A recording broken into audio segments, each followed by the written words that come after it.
Two top cardinals are pushing for greater clarity regarding two responses signed by Pope Francis last week on the blessing of gay couples and giving Holy Communion to those living in adulterous relationships.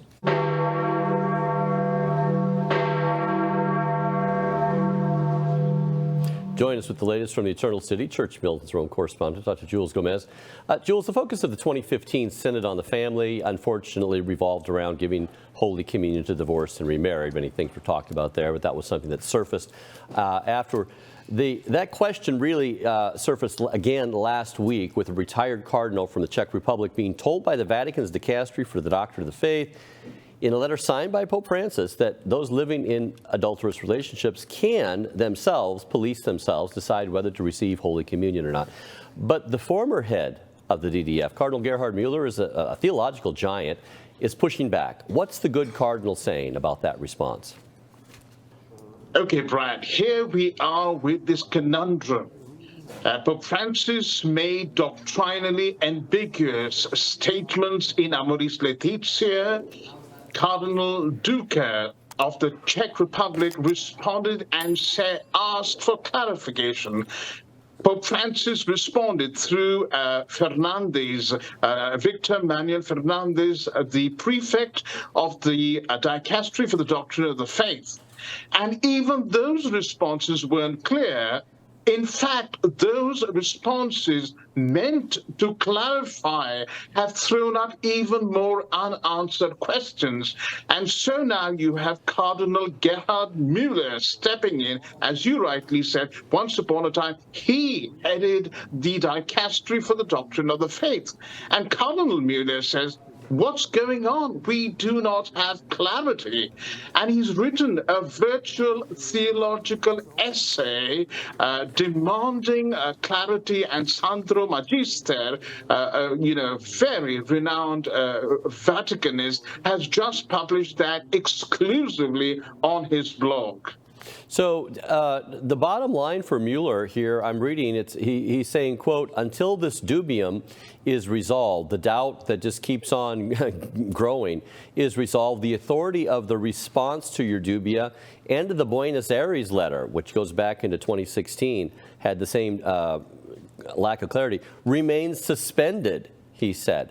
And given the inaccuracies that these texts contain. Now, Jules, he's not saying that anybody is speaking heresy here per se, but he's just saying if you want us to give intellectual assent to these things, there's still too many different forks in the road here. We don't exactly know what we're ascending to. Is that correct? Precisely, and Cardinal Gerhard Müller, being a German theologian, is demanding precision here. So what he's saying is, first of all, the private opinions of popes and bishops are expressly excluded from the magisterium. So if this is just one more private opinion of Pope Francis, we really don't need to give assent to it. Secondly, he says, very importantly, the magisterium cannot teach something that has nothing to do with Scripture. I mean, not just contradicting Scripture, but that has nothing to do with Scripture, with tradition, or with previous magisterial statements. So Francis has to demonstrate what is, basically has to, prove that his quote-unquote innovation is grounded in Scripture, tradition, and in previous statements of the popes. Mueller goes on to say that this seems not possible because this clearly contradicts statements made, for example, by Pope John Paul II. And then he goes on to say it is also problematic to demand from the faithful religious submission of intellect and will to a theological ambiguous interpretation of a partial episcopal conference. Now, remember, the authoritative interpretation, I mean, this is terribly convoluted and confusing. So, we really plead with our viewers to bear with us because the whole thing is just mind-blowingly, Pretzel-like.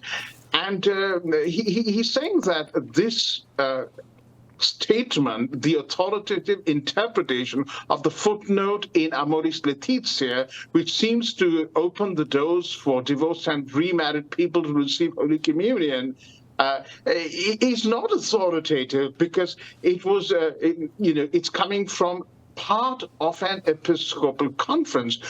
So Cardinal Mueller, at so many levels, is poking holes in this and is calling for greater clarity. Yeah, the Episcopal Conference being Buenos Aires there, when they said that they seemed to come to the conclusion that you could give communion to divorced and remarried under certain circumstances, and Pope Francis responded to them. Now, Mueller is saying that you want to keep your personal notes and private responses private. By and large, he's been on record of saying that for the last at least few weeks now, even more publicly. And there was some question last week whether these private correspondence, say to another set of dubia from Zen and Burke, was just a private correspondence, or was that something meant to be magisterial? And so he's weighing in on that as well. Church Militant reported on this issue ever since Pope Francis' apostolic exhortation, Amoris Laetitia, opened up the door to this whole conundrum of divorced and remarried, living in objective sin, receiving Holy Communion. That was in 2016, and that was summing up the Synod on the Family of 2015. Various bishops around the world had opposing views on the dubious policy. Should you give Holy Communion to these people just because they come forward or not? And that seemed to clearly fly in the face of Canon 9:15 that states, quote, manifest grave sin, those who live in manifest grave sin are not to be admitted to Holy Communion. So are you going to just abolish Canon 9:15 or not? And I guess that's the question here. Are we going to just nuke Canon 9:15, or are we going to let it stand and just act like it's not there? Your thoughts? Brian, I was talking to a Jesuit theologian last week, and I asked him to help us understand better Pope Francis's, Amoris Laetitia, as well as the recent responses to the dubia. And he was, basically saying that the form of Francis's discourse is very Ignatian, is very Jesuit-like, and one must understand it in the sense of Pope Francis seeking deeper discernment in these areas. However, on the other hand, there are those who come back and say this is just insufferable sophistry. And the whole exchange that has been going on now in the case of Amoris Laetitia for a long time, but in the case of the 5 cardinals, Cardinal Raymond Burke, Walter Brandmüller, Zen, Sarah, Sandoval, to Pope Francis, and Pope Francis's response, My Fair Lady, that great English movie came to mind, where that famous song Eliza Doolittle sings. She sings to Professor Henry Higgins. She says, words, words, words, I'm so sick of words. And it seems like, these cardinals are saying, doubts, doubts, doubts. I'm so sick of doubts. For goodness sake, clarify my doubts. It's time for clarity. And perhaps they're echoing St. Paul, who writes in 1 Corinthians chapter 14, verse 8, if the trumpet does not give a clear call, who will get ready for battle? So bringing up the second dubia there with Zen, Sarah and Burke and Brandmüller, let's move to that for a moment. Cardinal Joseph Zen just came out with pushing back against that response that they received last week. Their 5-point dubia he wrote in league with Cardinal Burke and Sarah and others. Now, that response came from the same DDF. Was it a private correspondence? Is it just a private opinion? Does it have magisterial weight or not? We're not talking about anything heretical, I guess, but we're talking about a pastoral practice, which is very essential, and it really didn't sit so well with him. What are Zen's issues with regard to that response in general, and specifically with regard to that second question in their dubia last week on priests being allowed to discern what type of blessing they want to give to gays or singular or gay couples and all that? There has again been considerable confusion over what Pope Francis meant when he said that in some situations priests can discern and offer blessings to same-sex couples. So Cardinal Zen asks the right questions, and Cardinal Zen reads this as Pope Francis opening the doors to the blessings of same-sex couples who are living not celibately but having homosexual relations. Now, this could have been clarified as the Church of England once lamely tried to do, saying that, these clergy couples, for example, are not having sexual relations. This is a celibate, a chaste same-sex relationship, whether lesbian or homosexual. But Pope Francis hasn't even attempted to do that. And so Cardinal Zen is rightly asking, how can one bless a couple who is living in manifest sin?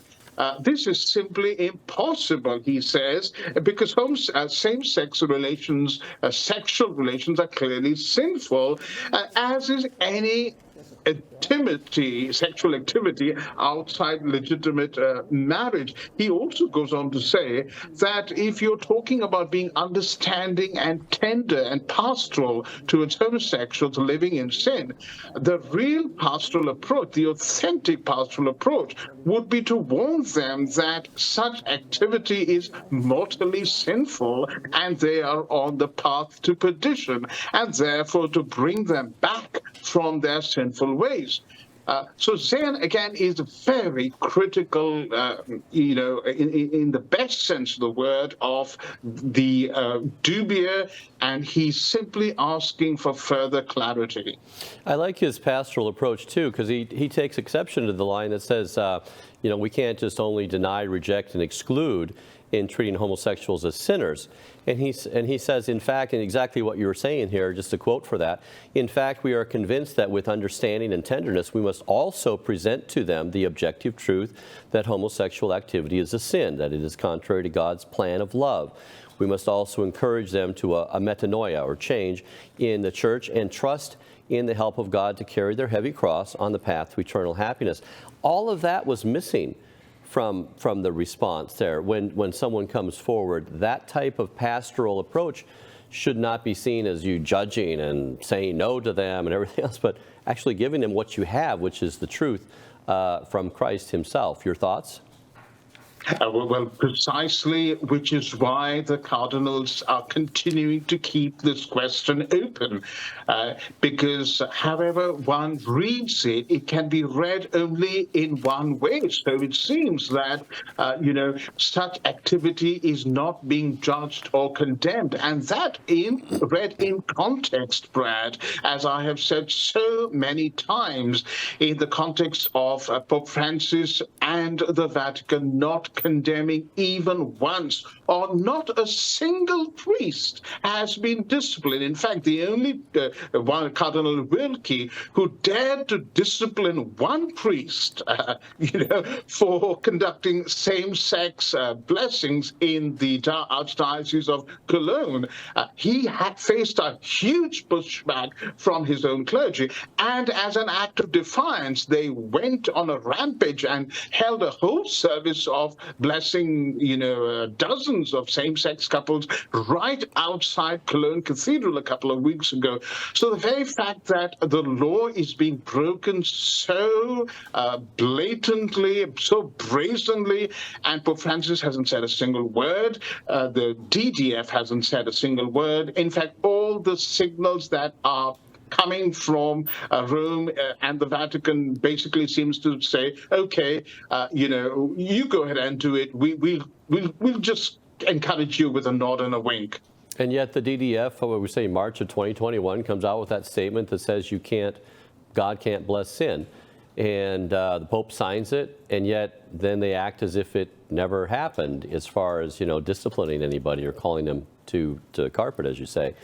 So much for let's move on for a moment to the Synod itself. So much for the secrecy, the highly touted secrecy of the Synod. It sounds like all the proceedings so far were completely open to the public. Is that right?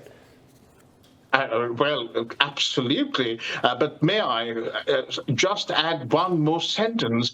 The strategy that is being used here is pastoral practice to torpedo and to completely, throw out of sync doctrinal standards. Now, moving on to what you've just asked me, yes, a number of officials in the Vatican made the mistake of uploading vital synodal documents to an open cloud server, and guess what? They've got out. And for example, the questionnaire and the answers for reflection that we talked about a couple of days ago on the Rome Dispatch from the table at which James Martin is sitting on, Cynthia Bailey-Mans is sitting at, and discussing LGBT inclusion and the inclusion of polygamous couples, for example, that it comes from one of the leaked documents.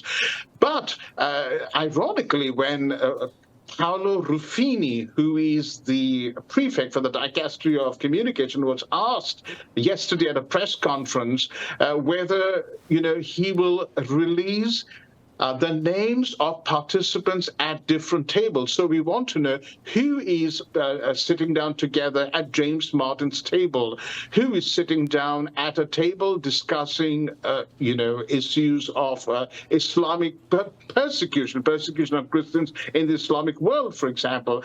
And Paolo Ruffini said that these matters were confidential, and even these matters, who's sitting with whom, could not be discussed.